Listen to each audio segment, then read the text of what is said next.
See any good movies lately? Uh, Not really, but I did see the Super Mario Bros. Movie again, which I wouldn't call a good movie, but like serviceable, you know. Right. Like Uh, it has to be a star higher than like what any normal sane person would rate it at for me. But you know, like yes, yeah. so I rewatched Got the it. buffer. This was the third time, and I was dressed as Princess Peach at the Ren Fair a few weeks ago. Oh, I And thought you meant watching the movie. I was gonna no, be that would like, be that's crazy. Yeah, no, cinematic as fuck. that's a little much. No, at the Ren Fair, I went in like Princess Peach Renaissance era, like whatever you saw. You saw Yeah, the pics, and I was yeah, so bombarded with people singing the fucking Peaches song. yeah. Peaches, peaches, peaches, peaches, peaches. Yes. Yeah, And I was like, this is going to make me want to walk into the ocean if I watch this movie again. Like, I'm just sure of it. Because I was so tired of it yeah. at the end of the day. But Yeah.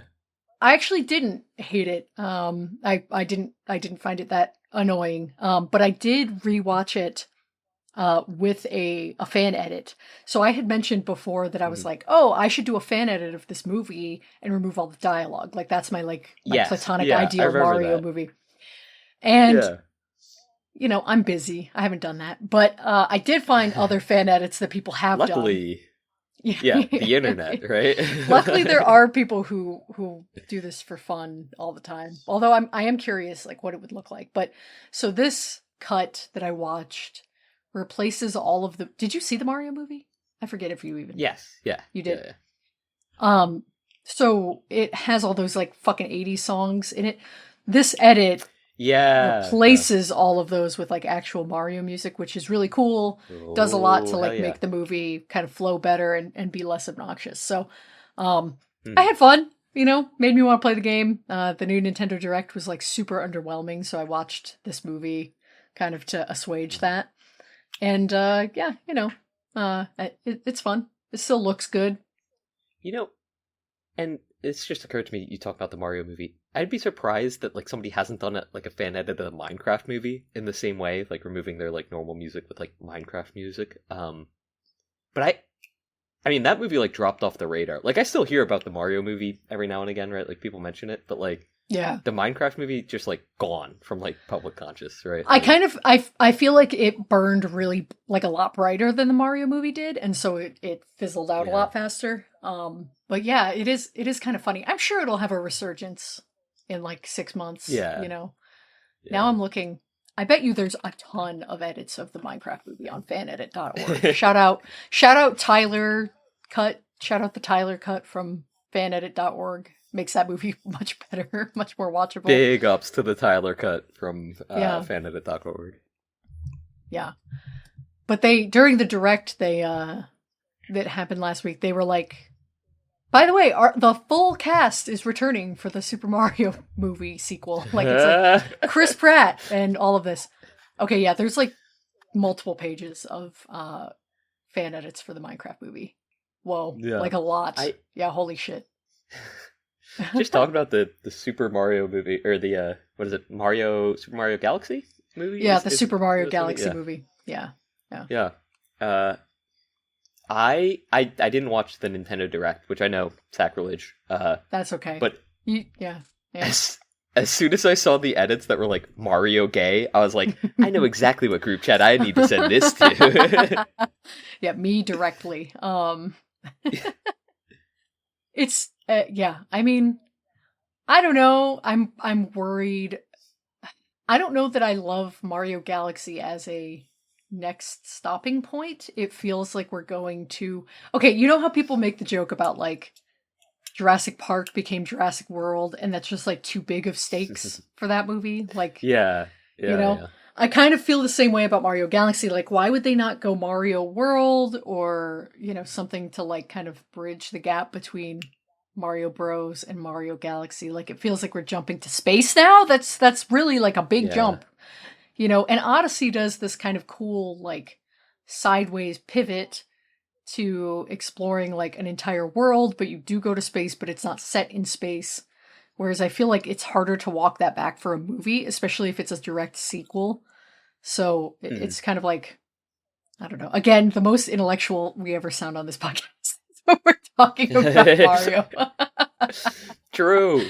Yeah.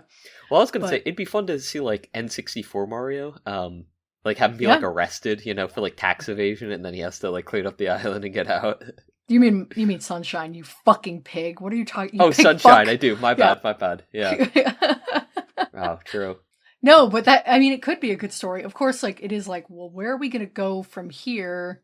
Right? The first one is like the whole, like, is it isekai, right? Is the genre where it's like, whole new another world. right? Yeah, Yeah. So, like, where are we going?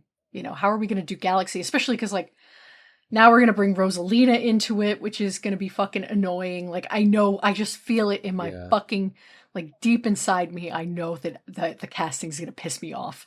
Like, I just know that they're going to cast someone that's going to make me really, really mad. It's going to be like Jenna Ortega or so, It's crazy because like they're not going to introduce I mean, I don't know, but like, are they planning on introducing like some of the other side characters? Like, are we getting like Daisy and Waluigi in this movie, or like? Right, I'm not sure. Well, they teased Yoshi at the end of the last one. Yeah. So it's Oh like, yeah. Yeah. Yoshi. Is Yoshi in the room with us? Do we have Yoshi as a guest on the pod?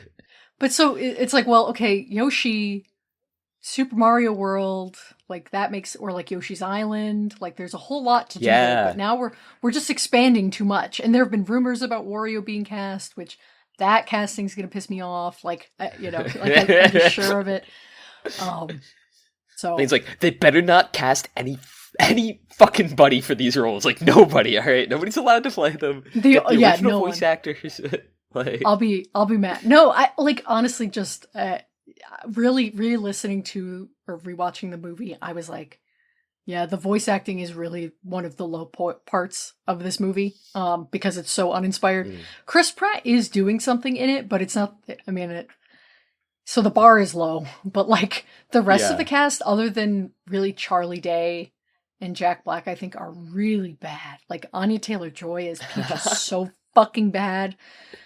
Keegan-Michael Key is Toad. The whole thing. Obviously, people talk about Seth Rogen as Donkey Kong all the time. He's like not doing anything. He's just doing Seth Rogen. Like, whole thing's kind of crazy. So I don't know. I don't have high hopes, but I'll be there. I'll probably fucking see it in theaters more than once, as I do. So, but that's fair. Yeah. Yeah.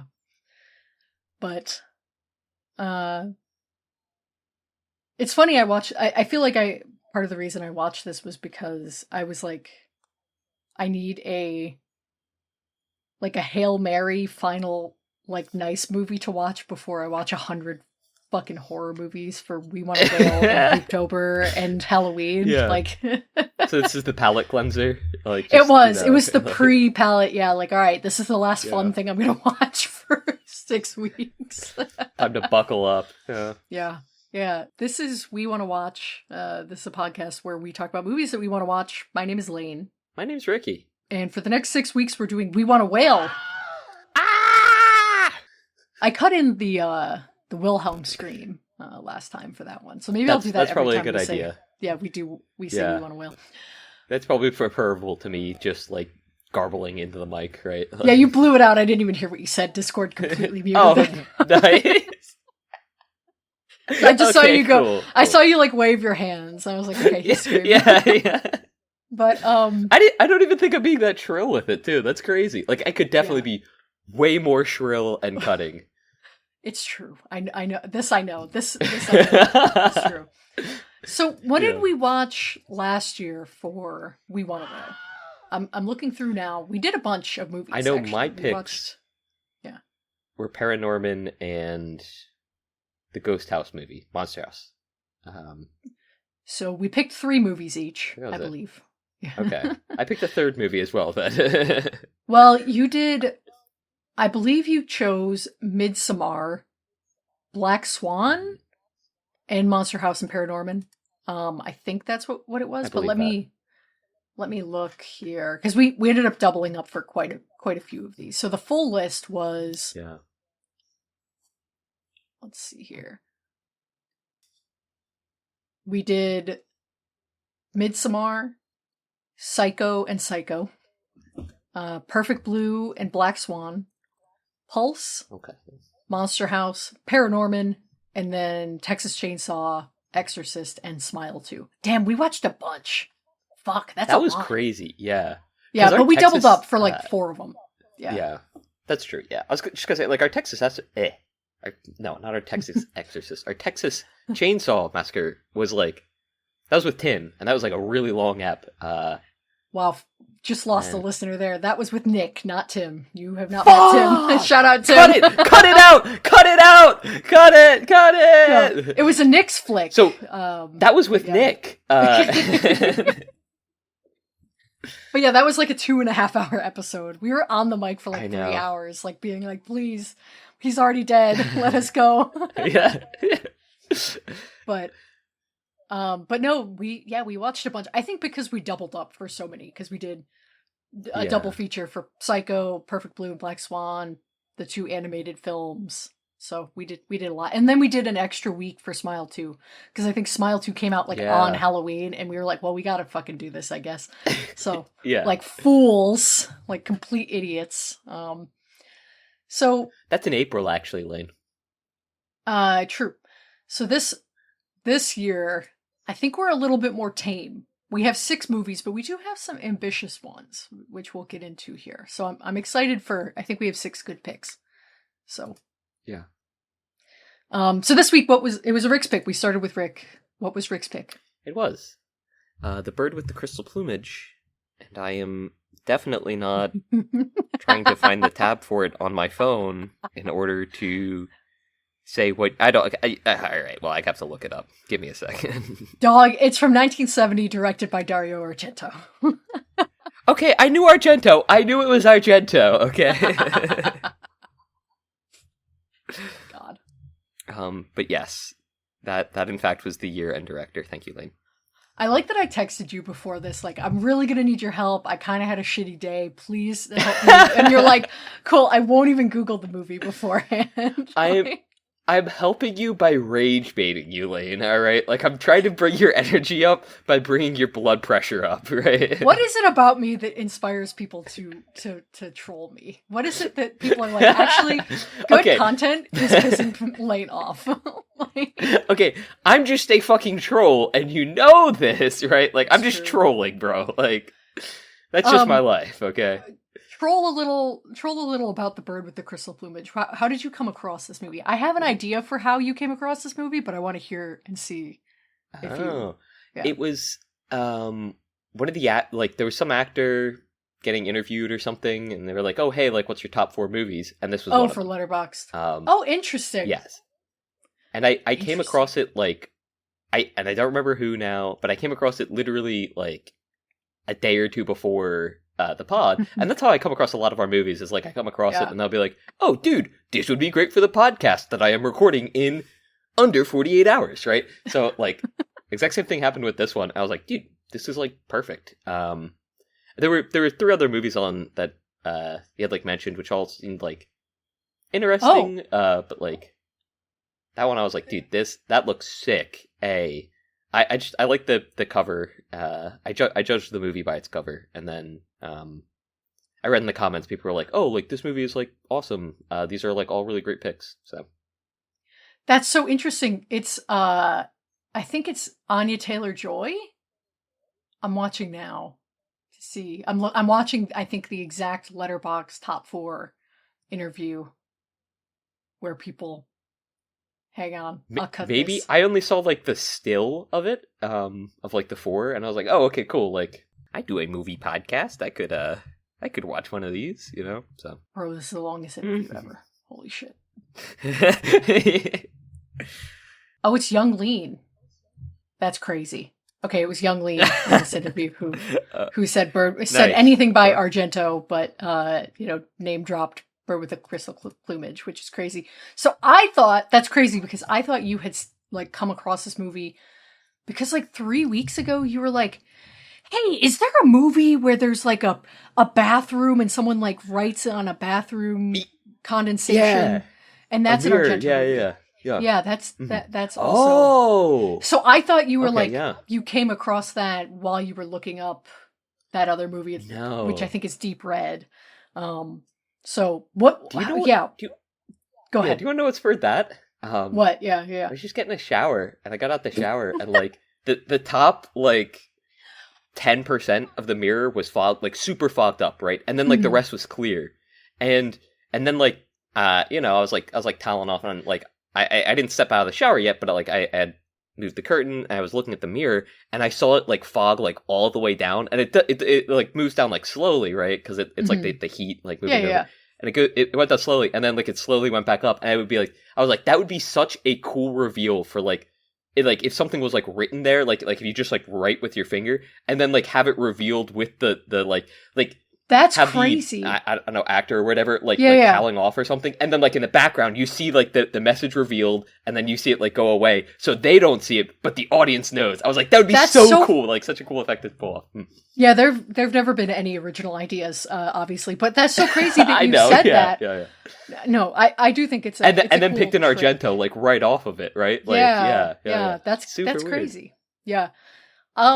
So yeah, I guess have you ever seen a movie, a giallo movie like this before, which is like this type of Italian horror, like slasher, very like bright, bloody, sexual.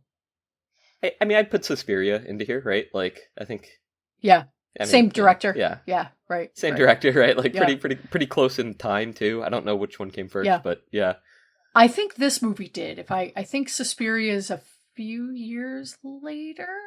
Yes, Suspiria is yeah. 77. So this came Suspiria has a first. bit more of like a fever pitch to it, I guess, that this movie True. maybe doesn't reach. I not that it Yeah. like. Not that I don't like the pacing. I like the way that it's paced. I like the way that like it's set up and the plot sort of moves along. But it definitely doesn't reach that like Blech. That's yeah, Suspiria. blah. Does. Yeah. Which feels like super high tension, high stakes, like all the time. Mhm. And we're Yeah. here kind of like, like it gives you room to breathe. There's highs and lulls. So I really appreciate that though. Yeah. So you liked it overall. I did. Yeah. Cool. Okay. What do you Nice, think? nice. So listen, I didn't want to come in here. I didn't definitely This when we movie recorded- fucking sucks, Rick. No, when we Sorry. when you picked this movie, I really tried to like I didn't want to taint or poison the well. So Yeah. I hate this genre. Just like unabashedly. It's actually funny when you picked this right beforehand. I had made my Hooptober list, and for I those who had don't made know, my list of top 100 movies, and like this one was the top one. It actually appears 3 times on the list. Anyway, but so for Hooptober, for those of you who don't know, it's named after Tobe Hooper, the director of Texas Chainsaw Massacre. It's basically a different kind of like movie marathon criteria every year where you have to watch a certain number of movies, and you have to watch like ones that hit different criteria. So you have to watch like movies from 6 different decades and 10 different countries, and you have to pick one that has a black lead, and then you have to pick one that's about dreams, like whatever. And for the last few years that I've done it, there's always been like the guy who does it, Cinemonster is the handle on Letterboxd. He has put in there like a lot of the like criteria are like watch a movie from this Italian giallo director, or like this many Italian horror movies. And I'm always like, fuck, because I always do it, and I'm always like, I gotta do this right, so I want to get these done. And right. So I'm like, and it's never a buongiorno, like right. Well, but then this year he didn't put any criteria about Italy or Mario Bava or Dario Argento or any of those guys. And I was like, I'm in the clear. I can watch a bunch of fucking movies. I don't have to willingly watch anything that I don't want to watch. And then you come in here for We Want to Wail, and you're like, let's watch a movie by the guy who basically like popularized this genre. It's like, fuck, Ricky, come on. I didn't hate it. This is one of the better ones that I've seen, but I have seen a handful of this like genre, and it's just not for me. So I tried not to. I will say, oftentimes I've watched these alone. I watched this one with Christopher, and it went a lot better having somebody to kind of like talk to during the movie, or like kind of experience the movie with me. Because a lot of the time I find myself like checking out, rolling my eyes, not getting like very into the like the mood of it all. Just like I'm cool with a vibey hangout type movie, but I don't like this vibe. So I found I get that, yeah. Watching it with Christopher, I think was helpful in that way, in kind of keeping me more engaged and more kind of like on its wavelength, I guess. But I still did not really like this movie. I don't know if this will piss you off. I mean, maybe not for this movie. No, I mean, like sometimes. Yeah. No, go ahead. So like in the same way that like the way that Sai was just tickled pink by like the cranberry juice flooding out of the sink in the fucking Conjuring movie. Yeah. Yeah. A lot of times I'll like, if I find something just like funny about a movie, like it keeps me kind of hooked. So this movie does a lot of like things which I just like, has like idiosyncrasies, I guess. Sure. From the very beginning, when the cops like, bring out the perverts, I was like, oh, bring out the perverts. Bring out the perverts. Like, that was my one note. The only note I took was the exact bring out the perverts. Yeah. Bring in the perverts, specifically. Bring in the perverts. That's my one note on here. I see it, yeah. That's going to be my caption for this episode. It's just going to be, bring in the perverts. This week we watched the Crystal Plumage. It was the thing I thought, yeah. But I hear you. It's just, it's like, sometimes I'm like, well, they're having fun. And then other times I'm like, a lot of sexual violence, like, or sexualized violence, I guess. And I'm like, I'm not having fun anymore. Like, this isn't fun. But sometimes it is, like, but I don't know. Sometimes I do feel like, is the movie, are they having fun? Or are they being, I don't know. There's like a level of like inscrutability, I guess, to this type of movie. And it isn't helped that like it's dubbed. Like, they're all dubbed because Italian movies were dubbed until, like, 1995, like, that's just how they made movies in Italy. So, which is interesting, but does leave a little bit more of that remove, even for a movie in English like this one. So it is like, I don't know, there is a level of, like, what tone are they actually striving for? They almost feel like weird artifacts to me that I don't love. Yeah.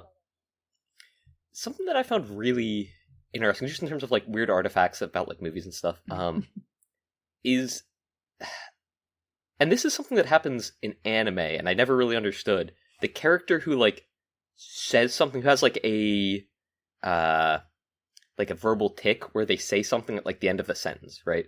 And for this, the prostitute, so long. No. So long. Yeah.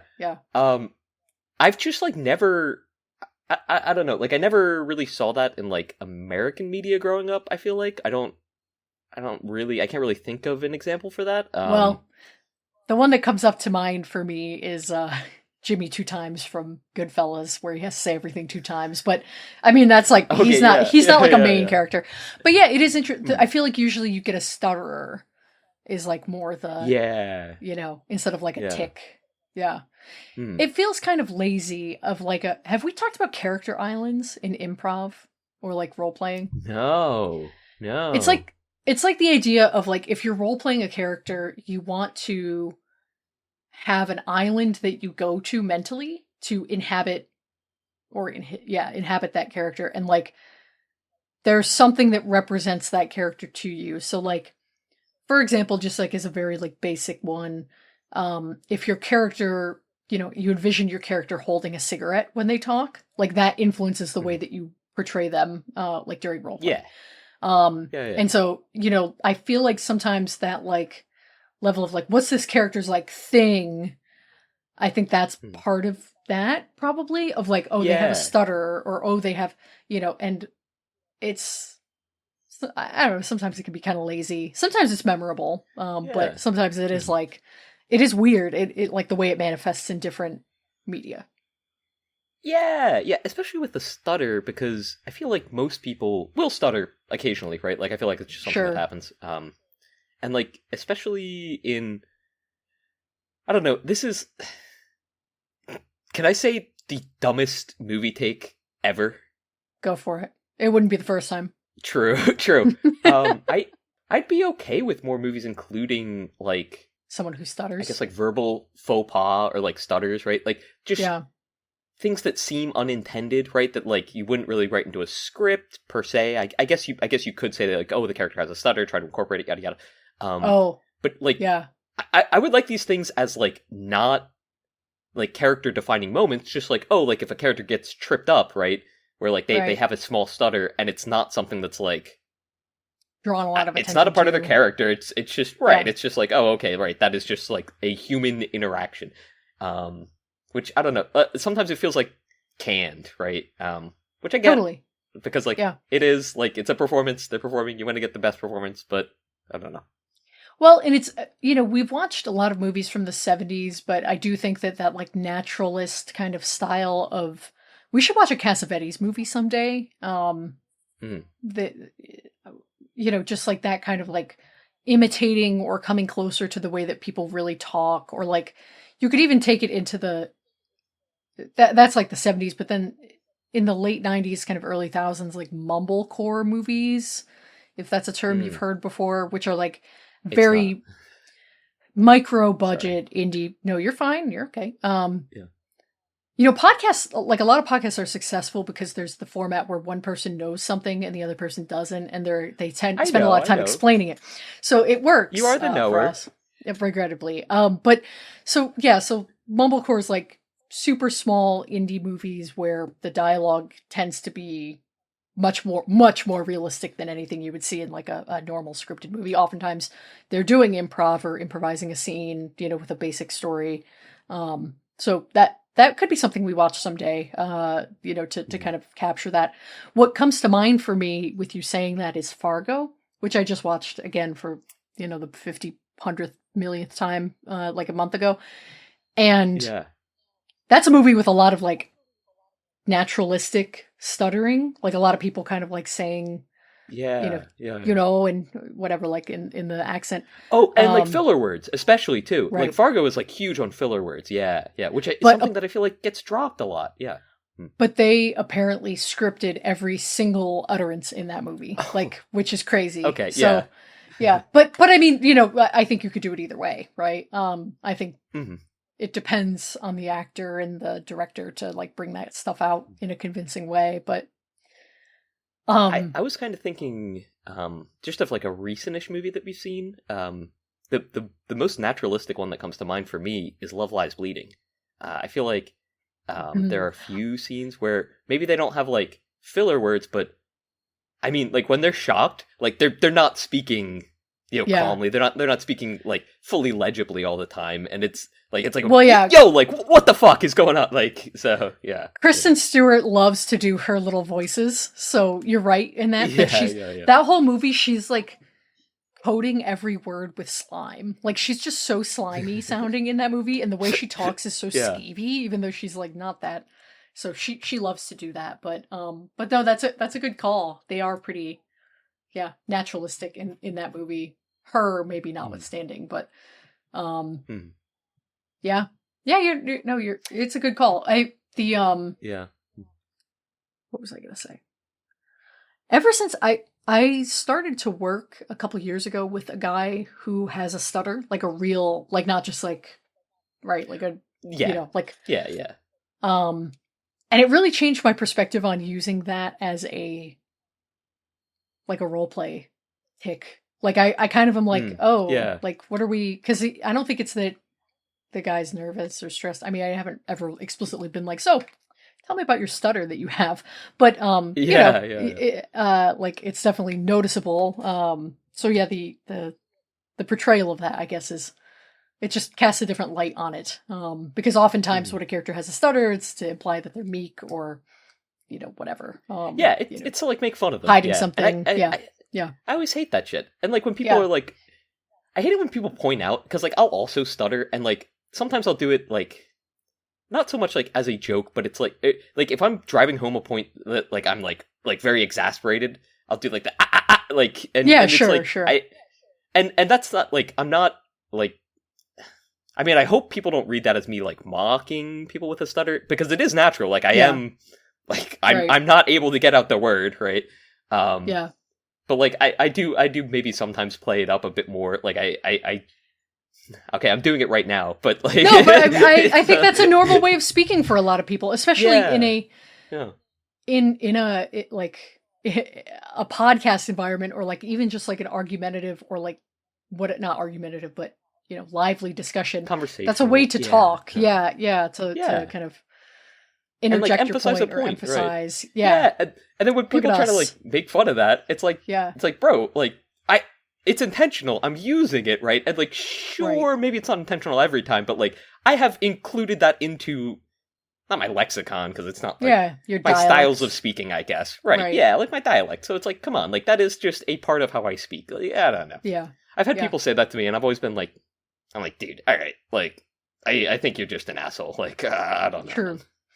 I listened to another podcast that has a like one of the hosts has not a stutter, but does that a lot, where when he's talking, where he'll kind of like repeat the same phrase like that to kind of get a word in edgewise, or like while he's, and I'm kind of like, it almost sounds as if he's coming up with the joke, because it's like a comedian. It's like, oh, you're like building in time almost to like get a joke in, or like you can kind of tell that it's about to be a joke because he does it, I don't know. Yes, it's endearing. Yeah. So it's like an interesting way of deploying that. But anyway, how did we get on this topic? Were we just talking about dubbing? So you're talking about the dub and like how it disconnects. And I was going to wrap it back around by saying like, a lot of dub movies that I've seen, I mean, you it's just very don't care clean. about like the same emotional weight. Yes, it's very, very clean. Yeah. And like even when like the words that are being said, like their lip movement like lines up very, very cleanly with the dub, it's still different. Like, oh, this audio is just way, way too clean. Like, I'm not listening to this person from like where they're standing relative to me. I'm listening to this person like in a recording studio. And it's so like, it does detract, right? Like, which is really interesting, because apparently that's like I made the joke earlier that they did that in Italy for like until like the 90s or whatever. That's really true. And I guess part of it is because a lot of sound equipment was either too expensive post-war in Italy, or because a lot of the movies had to have their dialogue approved by Mussolini's regime anyway, like in the during the war or whatever. So like they would record it separately often, and then the legacy of that just became that movies were recorded that way for a really long time, which is really fascinating how because it's so identifiable. Even like a movie in English that is shot in Italy, I think you can tell just from the way it's dubbed.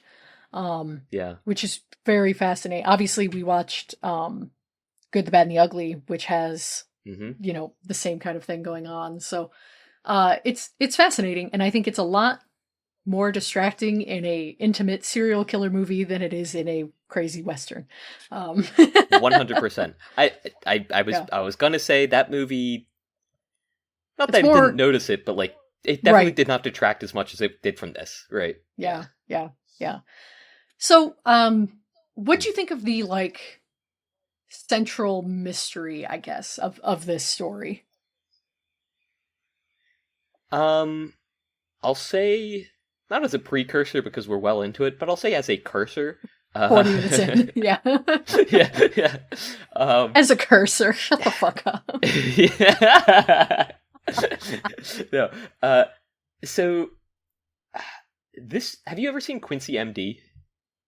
No, what the fuck is that? It's a television show from like, I don't know, 70s, 80s, not sure, around the time of MacGyver. And it reminds me a bit of this because Quincy MD, he's a doctor. So it's Quincy M.E. Medical M-E? examiner. Oh, medical examiner. Right. You're right. My bad. Yeah. I was close. I was close with that one. I like this guy's face. I googled Quincy M.E. Yeah, he's great. I've also seen like most of this show. So if you ever want to get into a television show, I could talk about this with you. But this was like a show that my mom loved, and so like I got to watch some of it because we had all the DVDs for it, and I liked it a lot growing up. I haven't seen it in a while, but I still have like kind of fond memories of it. And so he's like a medical examiner, and so like he would like examine corpses and whatnot, and a lot of times he would end up doing like the detective work. Yes, it's do House. a lot of the footwork, which he really shouldn't. Yeah. House. It's like the precursor to House, basically. Yeah. But he's not an asshole. He's like a very, very nice guy. And Sure. this movie, and he's also like, I mean, not like a womanizer, right? But like, you know, he's obviously, suave. you know, like, Yeah. yeah, he's suave. He's not like Redford levels, you know, rest in peace. But like, he's up near there. Can we do a quick Redford sidebar? Can we do like a type 5 on? Yeah. Did you know who Robert Redford was before I said in the I did group not. chat? You're so fucking crazy. I can't stand you sometimes. Well, hey, to be fair, I saw that he had died before you put it in the group chat, and then I was like, oh, I don't really know this guy, and then I saw you were like, oh, like rest in peace. And I was like, I still don't really know this guy. I have nothing to contribute here. So it's so crazy. We should watch a few of his movies. I think would be good candidates for this podcast. But he was the Sundance Kid from Butch Cassidy and the Sundance Kid. Okay. If you've heard of that movie, he was in All the President's Men, the Watergate movie. Those are like the two I'd say like huge ones. But he's in a bunch of stuff. But he's just a crazy movie star. yeah. There's a funny story out there. I'll keep this brief. Where you've seen The Graduate, right? Did I hallucinate? You've seen that? Oh, so I know the story you're going to tell too. Yeah, go on. Okay, yeah. Where did you see this online or something? Did this circulate? So Robert Redford's kind of like, I don't know. Everybody's venerating him right now, and I do think that he was a good guy, probably. But a lot of the stories I've heard out of Sundance are like, which the Sundance Film Festival he founded, that he's kind of an asshole. So like, I'm curious about this like legacy washing, which we do not need to talk about how people's legacies are whitewashed after their death during this episode, I guess. But yeah, for the anecdote that very bad time for that. Yeah. Anyway. Yeah. Apparently during The Graduate, he was auditioning, and the director of that movie was like, "You can't play this guy. Like, you're too hot, basically. I just don't see you as a loser." Yeah. It's like, I just don't think you have the mentality for it. Yeah. What do you mean? Of course I can play a loser. And he's like, "Well, have you ever struck out with a girl?" And Redford's like, "What do you mean?" Yeah. Which is so crazy. It's like these terms, baseball, struck out. Yeah. I understand that, but in terms of women, not really seeing the relation here. Like, which, like, fair. But yeah, it's crazy. Anyway, he's a good actor. He very compelling to watch on screen. I've only seen a couple of his directed movies. But he's really good in Quiz Show, or he's a really good director of a movie called Quiz Show, which is like a secret banger from the 90s that no one's ever heard of that I talked to. Like, so. Okay, all right. Serious wreck. It's on the list. Yeah. Yeah, that movie's fucking crazy. That movie, Ray Fiennes in that movie is like playing Connecticut. I'm a fan of Ray Fiennes. You should watch this movie. This movie is like secretly one of my favorite movies from the 90s. He's doing craziest... it's got John Turturro in it as well. I like a lot of these guys on here. Yeah. It's got Scorsese. Oh shit. Okay. Yeah, Scorsese's in it playing like a little bit character. But so Ray Fiennes does the craziest Connecticut like fake, like he's really struggling to do like a white bread American accent in it, and it works. But it's a sight to behold. Anyway. That's a good movie. That's a great movie. So, hell yeah. Okay. Hi, Banksy. Sweet. Banksy's like, we're talking about Robert Redford? Kitty wants to put his whole pussy on the mic? Yeah. Okay. We're just up here now. I didn't see a lot of, like, whitewashing of his reputation. I saw that story, and then I saw, like, I didn't see much, like, from his movies, but I saw, like a few like random shirtless pictures of like just like him with like other dudes like playing like ping pong or whatever, and just like so many women being like, "This man is the hottest a man has ever looked," and I don't know like which of the three he is at like any time in like any of these really pictures. That's so crazy. Like, he's, I mean, the women that you saw talking about him are objectively right. He is one of the hottest men that's ever walked the earth, probably. He just looks like a Yeah. classic, like... He does have that very, Chad. very classic... Yeah. Like, he's a very like classically attractive guy, yeah. He's got the huge jaw, like a comic... Like, he kind of has a Kurt Russell thing where he has, like, a ridiculous... Like, he's almost too handsome for his own good. You're like, you shouldn't be able to be out there. Like, that's an outdoor cat. But yeah, great looking guy. Anyway. So Bird with the Crystal Plumage. How did we get to Robert Redford? No. Because there's a little sidebar, because I mentioned him. Yeah, but what did you say? Anyway, don't matter. The story. Yeah. Yeah. Medical Quincy M.E. Quincy M.D. Yeah, M.E. My bad, yeah. It's House M.D., yeah. But yeah. So anyway, the movie reminded me a bit of, like, the plot of, like, a Quincy M.E., right? Where, like, it's like, I see. Yeah. He sees a crime, and then, like, he sort of is, like, consumed by it. He has to get to the bottom of it. And then, like, he's threatened along the way. You know, threats are probably also made to, like, whatever woman he's, you know, currently seeing, right? Who has, like, been introduced pretty recently, you know, in the show. I don't know. But, like, that is, like, classic Quincy plotline. And I'm like, oh, okay, like, that, like, going. 2-part episode that they, like, played across 2 hours, they just lifted it from this movie. Cool. Yeah. Well, I think this is kind of a classic, like, murder thriller, like, mystery thriller type of plot, right? Like, yeah, there's like I mean, even just like the Bird with the Crystal Plumage sounds a lot like the Maltese Falcon. Even just the name kind of sounds like it. You know, just like there's a weird esoteric clue, there's a murderer, there's a guy who's kind of in over his head, what's going on, the twists and turns of like I knew watching this movie, I was like, I knew from the beginning, not to be like, I knew what was going to happen, but I was like, I know that these types of movies always have like, oftentimes there will be multiple killers because they're trying to throw you off the scent. Oftentimes it's who you're not expecting. So it's like, from the beginning, I was like, okay, the girl's probably involved. I thought it was the girlfriend at first, but then it was like, okay, well, it's going to be a girl, like the all black, like the black leather coat and gloves and hat and, you know, whatever pants, like is such a classic of this genre. And oftentimes it's too obscure that there's a woman involved. Like that happens in a bunch of these types of movies. So, you know, it is very like rote in that way. And it's not bad. I mean, it's a tried and true formula, but, you know, it's not the most engaging when you're like, okay, I know what's gonna, I know what's happening here. Like, that's fair. So, as someone who doesn't have that same experience with like, this sort of like genre and like understanding that, I really liked it. I figured it was the guy, right? Like, the owner of the museum, art, whatever gallery, right? Yeah.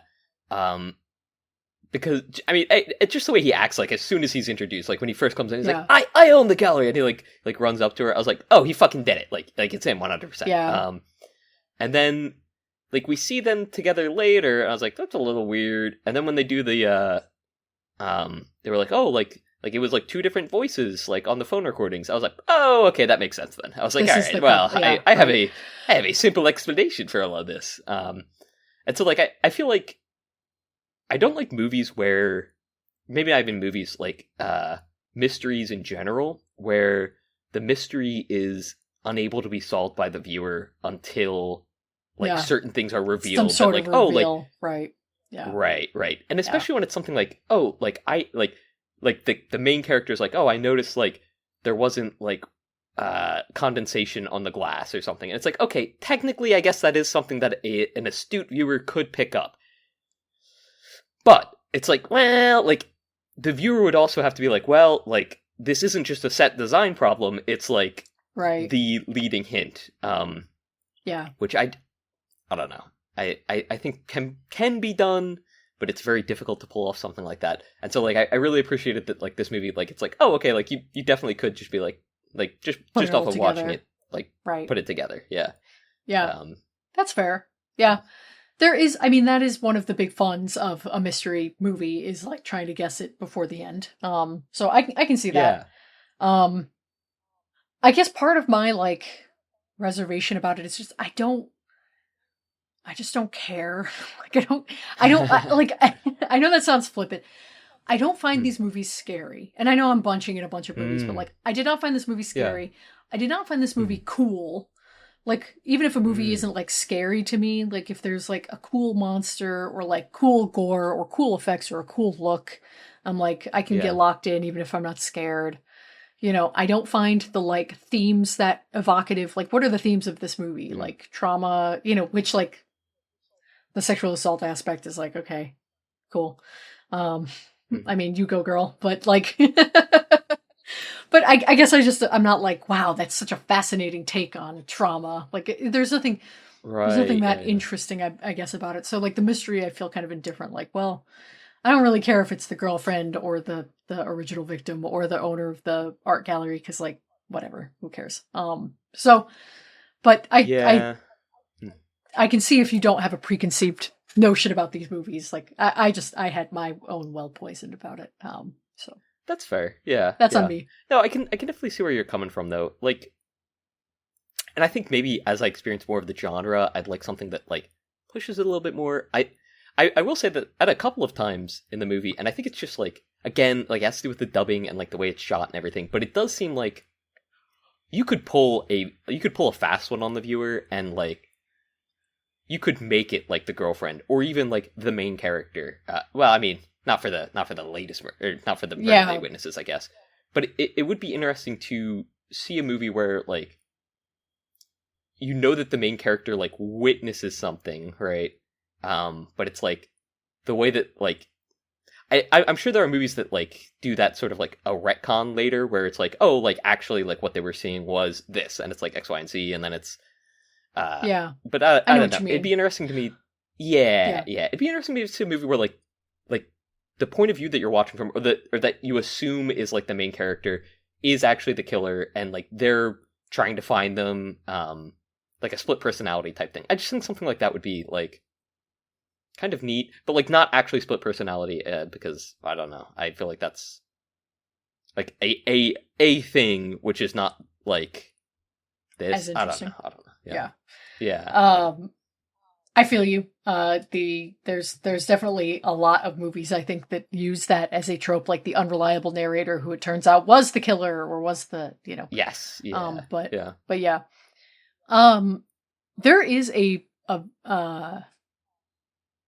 movie in this genre that I did like more, that did more interesting things, called The Beyond, which is less about like a slasher and more about like I mean it's a slasher, but it's not like there's a serial killer killing women and they're all hot and naked, and more like and this is more like, well, she's kind of going through this like hotel like that she buys, like this old like house hotel, and she just like a lot of stuff happens. It's like a haunted house movie more Shit than happens. anything. Yeah, classic thing for things to happen in a movie is that shit happens. But so anyway, so that would be one I would offer to check out. That one I think atmospherically was more interesting too, because again, it's not as much like there's just rape on the edges of the screen, like threatening to burst through at any moment. But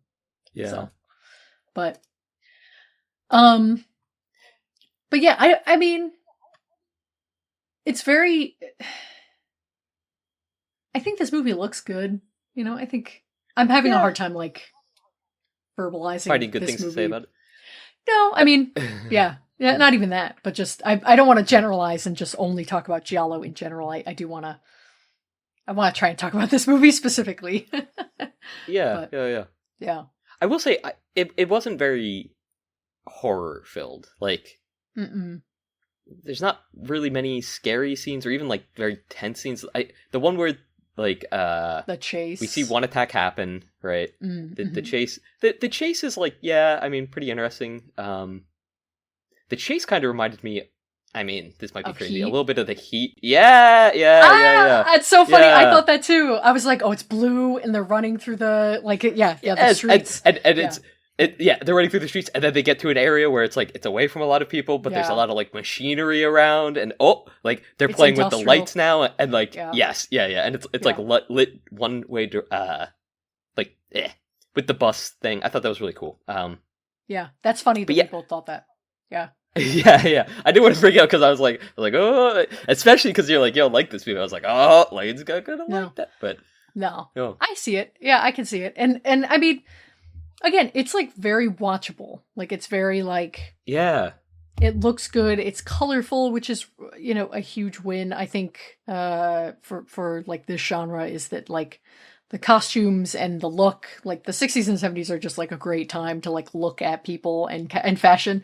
Yeah. So, it has that going for it. But, even just like the aesthetics of the set and, even the actual objects, like the fucking bird and like the fact that they do like a quick kind of like 30-second scene walking through the zoo is actually kind of crazy. Like you're like, this would have added $1 bajillion to their budget. Like, like for them to go through a zoo. Also, super cool camera angles for that too, where they're like, like you're like with the tiger animals, enclosure, like in the cages, looking out at them. watching them walk, yeah. So yeah, I can see that. I'm trying not to talk you out of liking this movie. I don't want to do that. I still really like don't it. want. You're not Okay, gonna talk it. The bird was kind of a letdown. Me too. I was like, this thing just has like feathers. Like what I was the like, fuck? this fucking bird. It's a fucking peacock, bro. I see that shit at the Philadelphia Zoo, man. Like, come on. They walk around. They don't even have them in cages. People feed them bread. Like, what? I like Put that a you goose get in the this, cage like, at that point. if this movie was just called The Goose, it'd be really funny. Just the goose with plumage, like no qualifiers to it. No crystal. Yeah, it's like the goose with pretty average plumage. yeah. The bird guy, the ornithographer or whatever, he's like, oh yeah, I know that bird call. It's a goose. And they're like, can you give us any more info? It's a goose, man. Like there's millions of them. I don't know what to tell you. It's Untitled. It's the Untitled Goose. Yeah. Untitled Goose Game remake. You could make a whole game about that. The crystal plumage. Oh, Oreo's making biscuits back there. She looks like she's about to fuck that blanket. No, she loves laying down there. Yeah. She's so cute. Yeah. She likes that because that's where I put down the laundry before I fold it so it gets nice and warm. And then when I take it away, she'll like go over there and lay down, make biscuits and whatnot. Good for her. She's so smart. Really getting into that. Yeah, hell yeah. That's what I'm saying. She looks like she's about to bite the blanket and start fucking it. Yeah, this is crazy. Banksy has revealed that he likes to hump our legs at night. We finally caught him. I don't know if this is like new and we only just like have seen it recently or like what, but yeah, he'll do it to our bare legs and he'll like make the biscuits and then he'll wait. Like if I'm like awake and watching him kind of like half groggily do this, he'll like wait and make sure that I'm not going to stop him and then start to try to like hump. I'm like, babe, you got to not do that. In terms of horny cat behavior, Kita, when she gets like really worked up, I try to pet her and calm her down and whatnot. But sometimes she's it just, like, like no. doesn't help, and she's just she's just like freaking out and like running around and meowing, and I'm like, all right, well, like I can't really do anything at all, right? So I just sort of like I'm just gonna let her be, you know. And sometimes, but she gets like she'll get like really cute aggressive, I guess. And, like she's like biting your hand. A lot of times Oreo. Yeah. Well, so a lot of times Oreo is the sufferer, where like she'll go up to Oreo wherever she's at, and then like just like bite her on the she'll ass. bite her neck. Sure. Well, like she'll bite the back of her neck until like Oreo lays down, and then she'll bite the front of her neck, and then she like and Kita's smaller than her, but she like holds Kita's her tiny. down, and she'll just like aggressively like lick the hell out of her. And whenever Oreo like tries to move, she just like bites her neck again. She's like, hey, like I'm not done fucking you. Like I'm the mom here. That's really funny. But no, for me, she'll like bite my hands and stuff, and then she climbs up on here on my chair, and she'll just start eating my hair, like. Not like from the ends, from the scalp. Like from the top. She gets up like right. She's jumped onto my like shoulders before to do it. If I like walk past the couch and like she's like freaking out, she will just jump right up onto my shoulders and start like biting at my hair. And I'm like, dude, that's not cool. You don't do that. She's telling here, you to buddy, get a haircut, bro. She's like, you need to wash She and is. shave. Like, do both. Yeah, Do better. She's like, hey, get that ridiculous fucking like Shit off your mustache face. and Yeah. this isn't even a beard. It's not a goatee. It's not a beard. Just get it It's a out. secret Get it out. third thing. Like, yeah. It's disgusting, is what it is. All right, let's start with a clean slate. It is Cut pretty that shit tough. all off. Yeah. You might as well go bald at this point. It's because I just don't. I don't know. I haven't been interacting with people much very often, so I'm like, but I do have a wedding coming up, so I do have to get rid of it. So crazy. Yeah, thank God. Your friends need to get married every 6 weeks so that you don't end up with this. Like, you need a new wedding to go to or something. Kind of true. All right, not Just gonna like lie, maintenance. but Yeah. yeah. I did look it up. Banksy, apparently, because he's fixed or neutered, and apparently they can they'll do that sometimes when they're just like really happy. Like, it doesn't have to be like a horny thing, because he has no balls. So it's just like, I'm just like so happy and warm, and that I love you guys, so I'm gonna hump your leg.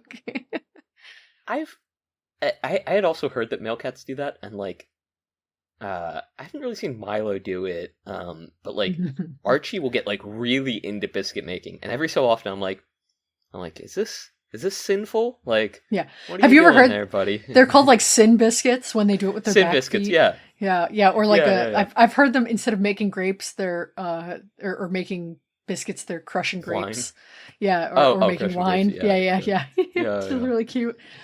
Oh. Yeah, I mean, and so like I always assumed that was like because like they were like being dirty about it. Like when I saw Sin Biscuits, I was like, oh, okay, that's it. Is he getting off to this? But yeah, I don't know. I don't think I've seen him make biscuits with his back legs, and he hasn't like humped anything like openly. Yeah. So I'm like, that's good at least. Yeah. I don't know. Yeah. I'm Better glad not we're get that spending comfortable. all this time talking about this on this episode. This is really good. This is really good to talk about. Speaking of cats, fucked up. The artist, fuck that guy. True, Get this guy off my fucking screen. Yeah. Yeah, he sucked. Yeah. Kind of like a weird detour. Yeah. I would have killed him. Anyway, like I would have framed the other murderer. They would have been like, yeah, weird that like in this case of serial murderers like chasing after only women, this artist who drew this painting which depicted a sexual assault, like weird that he would be targeted. It's like, yeah, I don't know, just sort of happens, man, right? And like, they freed all of his cats that he had. Yeah, you know, well, you know, just it happens. I don't know what to tell you. It's a weird kind of detour that doesn't even feel. It feels useful. Unnecessary. Yeah, like. Yeah. You could pretty easily have that be like a quick conversation, even just over the phone, or like a little whatever article about like the provenance of the painting or something that the art dealer explains, like the guy in the shop. Yeah. Of like, oh yeah, this weird painting. And it is, I will give them credit for this. Fucking weird painting. Weird ass painting. Yeah. Like creepy. Oh yeah.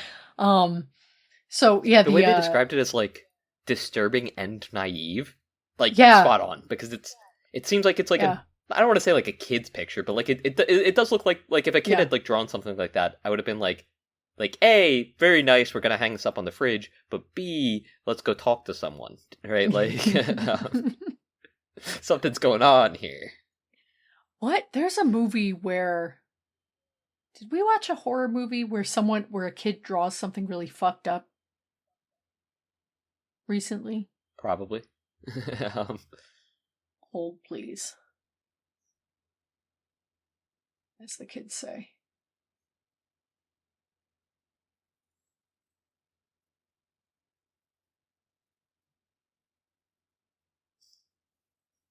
Oh, you know what I'm thinking how fucked of? up is really fucked up. No, I don't know. That's why I'm trying to hone in. Sorry. You do have it already gone. I think I was thinking of a really bad Jesse Plemons horror movie that I watched like a while ago. There's like kids do a drawing in that movie, and it's bad. I'm scrolling through Breaking Bad. Post. He's like it's at the top of the list of He looks good in that movie, unfortunately. It's a terrible movie. It's so bad. But it's like really bad. And every time I watch it, I'm like, why am I watching this? I'm like, I know why. But doesn't make it any better. Yeah. But yeah. Anyway. I feel like kids drawings are scarier because they're naive, like you're saying. Like that's a creepy thing to describe a violent attack as, so. Yeah, for sure. Yeah. Yeah. Yeah. And I mean, they do a great job. It's definitely eerie. But yeah. I mean, that whole scene sort of feels a little off, but that's when his girlfriend gets attacked, right? Yeah, it's while he's gone. So I guess he has to be gone for it, like as a plot contrivance almost. But like, but he doesn't, because that scene gets resolved so like quickly, flippantly. And kind of like yeah. Well, and it's funny because I feel like maybe it's just to introduce another possible suspect to like throw you off the scent of who the killer is. Yeah, I get that. Oh, maybe it's the artist, like it's the creepy artist who eats his cats. Yeah. At the same time, it'd be more interesting. Well, I guess like we were saying, I think it's maybe not really necessary, and like it's almost more interesting to me that like, oh, like if somebody's attacking her, maybe it is her boyfriend who is the killer, right? And it's that unreliable narrator, and that could also be maybe more of like the poisoning of the well. Like my predisposition is to like sort of look for that sort of trope, like something that would really sort of upend like what's going on screen, and then like but like I don't know, like I don't know, I mean, very different from like the genre, I guess. So, but yeah. It's something. I mean, I didn't hate this movie. I really didn't like it, but I can appreciate it for what it is. Even though I do feel like it doesn't hold up to a lot of scrutiny, I guess. Yeah. So one last point of scrutiny that I will hold it to, about the mystery. Love the scroot. When they see the bird and they hear the bird, and then like he sees the apartment in the background, how does he know it's the fucking guy's apartment? Like he just sees an apartment and he's like, oh, like it's the art director's. Like, oh, like, well, let's he get visited up there. That's before, where he called me from. Isn't that when he in the beginning he like because he gets the cigars, or he's like, aren't you looking for your cigarettes? Wasn't that him? Yeah. So I think he was there. I didn't pick up on him seeing the bird or anything, though. He didn't see the bird the first time. He had just visited the apartment. Like the zoo. I think. Okay. And so he's like, oh, duh. Okay. Yeah. Right. Yeah. I'm not saying it's a good trope. Yeah. No, I know. Yeah. Actually, this is a perfect movie. You've changed my mind in defending it. I've decided that this movie's great. No. But I mean, I think you're smart enough that you can defend something that you don't like agree with, right? Like, regrettably, but like, yeah. I think just it might have been nice to like have that as like a piece of viewer info beforehand, just like even just a view out of that window of the zoo or something, because just the way he recognized it, I was like, how the fuck did he like know that shit was like his apartment? I was like, what the fuck, man? But like, I guess he had been there before. Okay, fine. Still, alright, whatever. Like, credit where it's due. At that point, credit where it's due. But if it was me, if I had been to someone's apartment that was right next to the zoo, like directly next, like they share a like street with the zoo, and they go, oh yeah, no, this rare ass fucking bird only could be held at the zoo. 100% I'm going, that guy's the fucking killer. And I'm calling the cops off of that immediately, like, I'm like, hey, here's my clues, here's my evidence. It's not real evidence, it's just, I went to his apartment, and there's a bird zoo. Sounds on the phone. Yeah. yeah. Go get him, guys. It is funny that his friend, okay, also, just to talk a little bit more about the sex in this movie, his friend comes over and is like, hey, I know what kind of bird this is. And they're like, fuck off, we're cuddling. Like they're just, like there's so many like multiple times he'll be like over and she'll be like half naked in the bed, like rolling around and giggling, and he's just hey guys, like I get it's Italy, but like they were like talking for like a little bit, right? And then like she is like obviously like, all right, well, like like she starts Time for doing us the to like fuck. I'm in heat, Yeah. I'm on the bed, like yeah, I'm making sin I'm biscuits biting. right now. I'm biting his hair. Yeah. yeah, and Yeah. like his friend is like chill for like a couple of minutes, and then like he was like smoking a cigar in the one scene, and then he was like, Yeah. I'm gonna take this tape, and then like they're Yeah. like they start like going at They're it. just, He's like, like, yeah, making I'm out. taking, Yeah. I'm Yeah. taking the tape. Like he's like walking out the door. He's like, I'm taking the tape. Like have fun, have a good time, but I'm taking. And when he came back in, they were like, "Oh, you peeping Tom?" Like it was like it's like, bro, like you guys were fucking. you guys in are front of him. so fucking Yeah. casual about it. Like Yeah. also, door's not fucking locked. Killer's on the loose. They're fucking with the door wide open. It's like, bro, like Next. they need to get an level elevator. That's all I'm saying. Okay, like. One other thing that that just reminded me of. I will give this movie credit for the music, which I thought was really good. Mhm. The score is really good, and it's actually Yeah. the same. It's Ennio Morricone, so it's the same composer as. Okay, Banksy, hey? He's like, who? We're talking about The Thing. Anyway, the same composer as The Thing and Good, the Bad, and the Ugly. Like we shit. talked about back then. Baby, Yeah. your ass. Can we get down? Anyway. So yeah, so good music kind of makes it more fun. Definitely like yeah. one of the better vibey parts. I don't know. If you're a watcher and you like this genre of movie, like you're one of the, because some people really fuck with these movies. Like some people are like, these are Yeah. like their favorite horror movies. If you're one of them, send me a voice note. I will put you in a future episode. Just like explain why you like these movies. Like I want to have a passionate Justify defense your of them. actions and opinions. Okay. Something. Because yeah, I would love to know, because I don't get it. I don't see the vision. It's a me problem. I get it. But you know, feel free. Come on, defend your shit. Yeah. Can I say we touched on the lighting earlier? Gorgeous in this film. Like we Yeah. talked about the film itself does look gorgeous, but the lighting makes everything visible, right? Like it's even in darkly lit scenes, it's well lit. Classic thing for lighting What to the- do is light. Yeah, yeah. To reveal, yeah, to To shed illuminate. light on the dark. Yes, yeah. But I mean, I don't know. I mentioned it in the chase scene, the bus. I really like that. I think the whole chase scene is like just the fact that like you can tell, like you can like recognize like You can who see he's what's fucking happening chasing, in the like movie. what's going on. Yeah, I'm not it's being flippant fucking either. I know amazing. that's something we've talked about Yeah. where you can't always see what's going Yeah. on in a movie. So yeah, I feel you. It- Go ahead. Then at the end, the killer reveal, where the top of her face is still shrouded Yeah. in darkness, and the rest is in like, come Cool. on, come That's cool. on. They Yeah. got a little sauce going on here. You know, they're cooking. They do. They're cooking with gas. It's just like the wrong gas. I'm like, I don't like this gas. I prefer my gas unleaded. There's a lot of lead in this gas. I just, it is cool. I feel like if maybe I just need to watch more of these movies to really like kind of get more used to the genre, I guess. I don't know. I don't know. The aesthetic violence against women part kind of puts me off. I don't really like a lot of slasher movies either. Like Texas Chainsaw, this is kind of a gripe of mine. I don't really love like Halloween. That's maybe the worst part of the movie is the like naked opening woman, so Halloween is like a lot more better. vibesy and tension based though, right? Like there's a lot I'm gonna of watch building Halloween tension, right a lot now. of like Now that we've mentioned it, I'm gonna log off and watch that movie. Palette cleanser. No, you're not wrong. It is like a lot more like mellow, in a way. Yeah. Like it's not as like, and it's also like this movie's bleh without like- being like bleh. yes. I guess. Yeah. Yeah. Well, because like It looks bleh.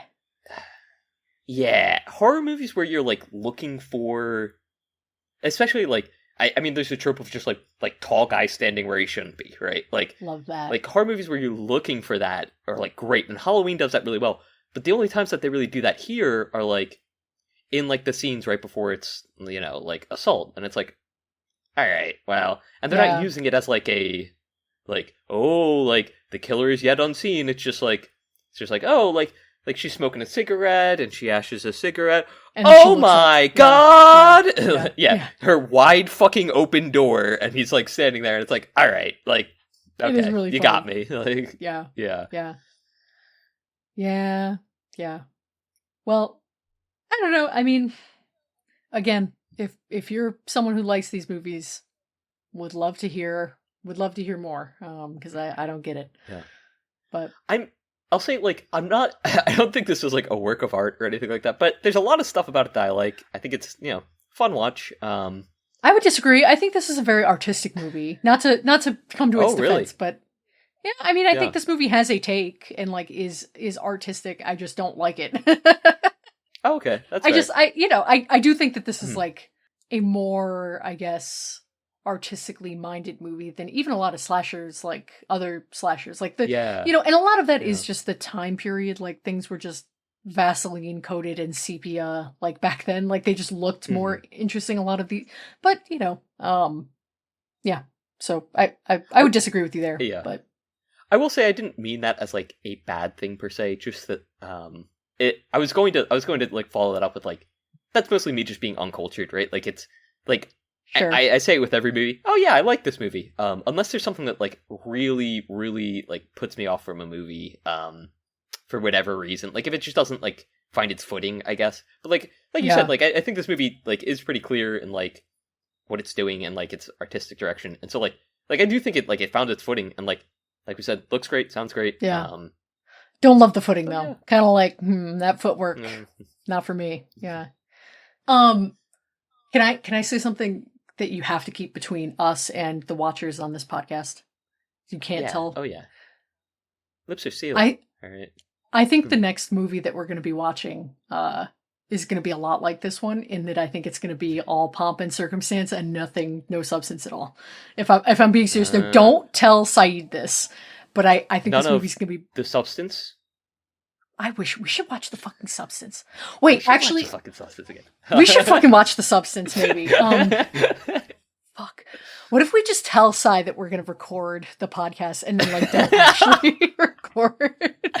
We just don't start the recording. We just talk for 2 hours. We do an episode with him. We talk with him for 2 hours, and then afterwards we're like, "Sai, do you remember that?" And he's like, "Oh yeah." It's like, cool. So anytime you want to listen to this episode, just replay that memory in your head. Like you got him, bro. It sucks that he listens. So now, like, I know. That's what I was gonna say. It's like a huge betrayal. Yeah. The next movie is Elaine's frame for We Want a Whale. Mm-hmm. And I think that this is, I am shamelessly promoting our podcast by doing this. I also think that this movie is going to be kind of zeitgeisty. So we're doing a new release. We're going to do Him from 2025, directed by Justin Tipping. This is a movie that's been hyped and promoted to no end.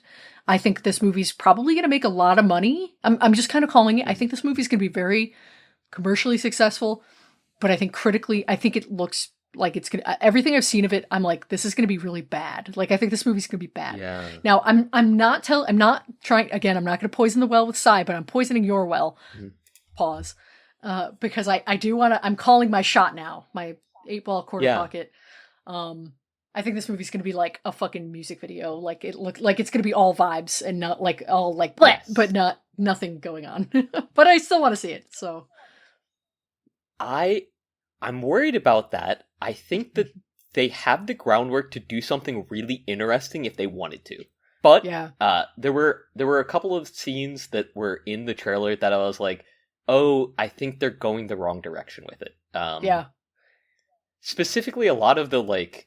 Well, let's not talk about it too much because we need to talk about the movie. So, but I hear you. We'll talk, and maybe we should do a bit. We should try and like go as long as possible without telling Sai if we think it's a bad movie. So we're seeing this with Sai. We're seeing this with Sai, to be clear. Past and future guest. Yeah. So I don't want to discuss it too much, but after the pod, I'm also going to call my shot in terms of like what scenes I think like have good direction, or like direction in my mind, not being like the director's like actions, but like in terms of like movie direction, right? So like we'll talk about it.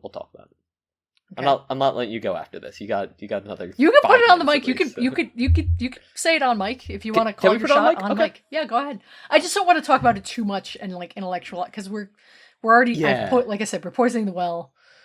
We're even poisoning the watchers well if they haven't seen it. We are poisoning the watchers. Well, I mean, hopefully, right? They watch that before they watch this episode. I don't know. Fucking, I don't know. Like, hopefully, if it's a new watcher, they get introduced to it through that episode.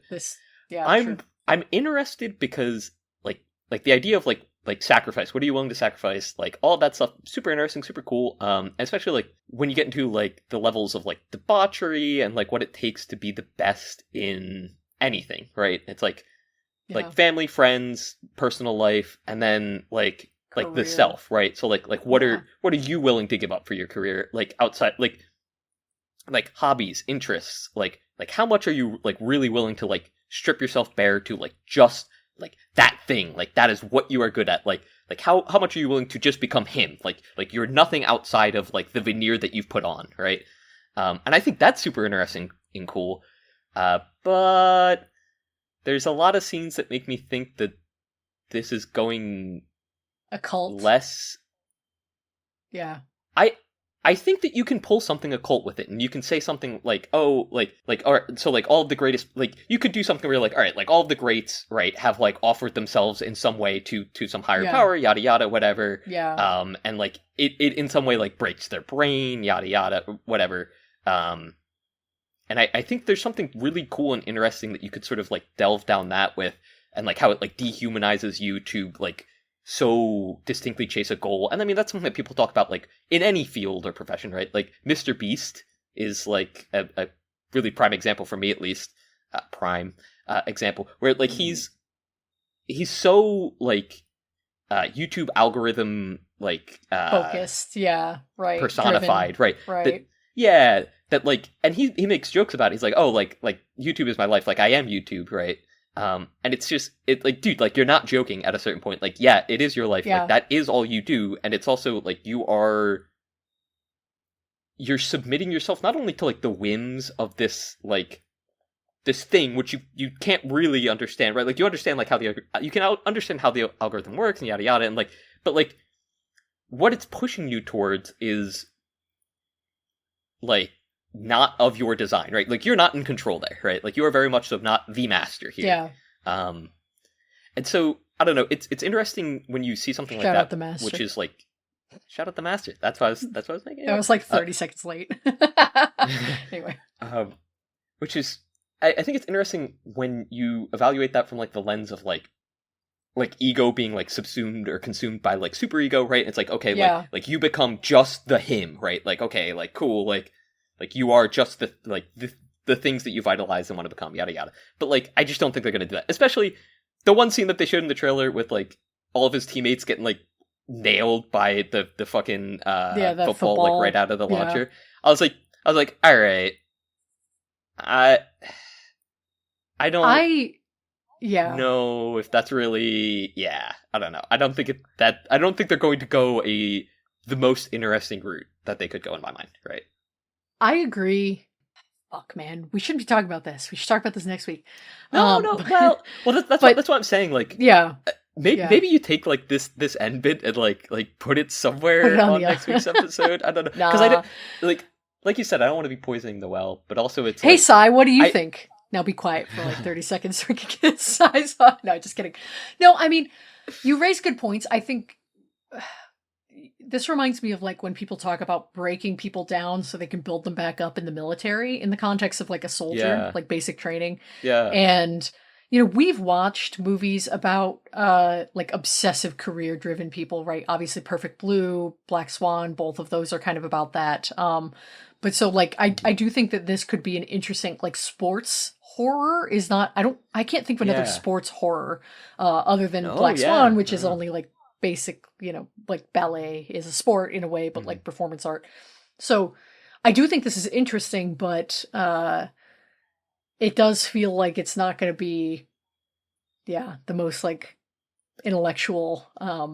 It feels very poppy. It feels very like, isn't it cool to have like, you know, him posing with the footballs and looking like Jesus on the cross and, you know. Right.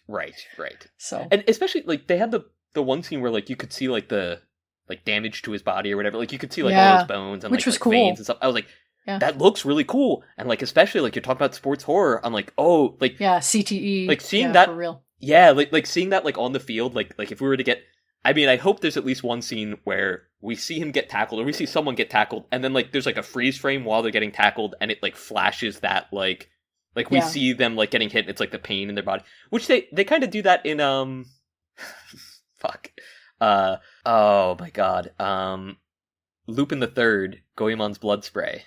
Yeah, they do. Yeah, when Oh he my does when he does like God. the foot, when he like steps out to the side and like it does like the like pulse like through his body. I love that. I think that's super cool, and like I sort of see the similarities here, and I think it'd be, I don't know, like you said, like there's a lot that they can go with that more sort of like psychological horror aspect, and I kind of doubt that they do, sadly, but yeah, Yeah. we'll see. We'll see. I We'll see. want to be pleasantly surprised. Like, Yeah, me too. I'll say I'm that. seeing this with a group on Friday. Mhm. So hopefully, like, because I was like, if I have to see this alone, like, you seeing it with Sai is gonna be fun, no matter what. Yeah. Because Sai is just fun to see a movie with. I was like, oh, if Yeah. I have to watch this movie alone, I'm gonna end up hating it. But thankfully, I'm going with the group, so hopefully, it'll be a little bit more engaging. And I do think that this movie is gonna be very popular. Like, I think that the Jordan Peele. Like, a lot of people think that this is a Yeah. directed by Jordan Peele movie, I think. So, because Yes. I also they're thought using that his name. until you mentioned it earlier. Yeah. Yeah. So, we'll see. We'll see what happens. But I'm excited. It'll be fun to talk. It'll be fun to have Sai back on. And, Yeah. it'll hopefully juice our numbers so that maybe we'll have more people listen to our show. Yeah. I will also include a caveat that, with all I've said, I do think this is going to be a fun fucking movie to watch. Like I think this is like a fun hype movie, and I feel like this is like, You know why? I feel like this is a movie that would be on like during like a house party, like Yes, I get that vibe too. and not a movie Yeah. that I would want to watch, right? Like, Yeah. I've seen Spring Breakers, or at least like parts of Oh my it, like God. from like being at a party and having that on, Spring and break. like that is Yeah. like I'm like, oh my god, like not that like I think Spring these movies are going to be very similar, but the house I party think- example is just like, that's, yeah. I think that is one of the most astute fucking cinematic comments you've ever made in your life, is comparing this to Spring Breakers. The Spring Breakers, yeah. We haven't even seen this yet. This episode has my worst movie takes and my best movie takes, like, together. You know why I think this movie's gonna actually be really fun? You wanna know why? Hmm. Because it's 96 minutes long. Yeah, that's true. Yeah. Fuck yeah. All right. I'm getting popcorn, I'm buttering the fuck out of it, and I'm having a good motherfucking time, and then alright? you're gonna shit your pants when you get home, like you did. Yeah, last time. yeah, oh yeah. We saw Dude. The Conjuring. Buzzer beater, alright? Like, All right, we're ending. We're done here. We're so done. We're so fucking